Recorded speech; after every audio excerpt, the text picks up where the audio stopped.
пише за любов. За мен. Сменя. Върти се. Препуска. В далечината се чува тътен.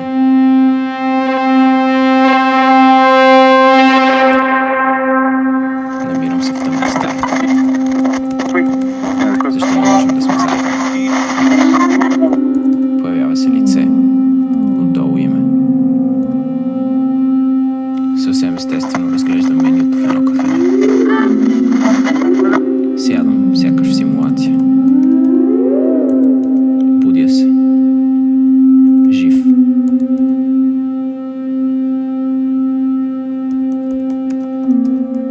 Нека се чуе песен.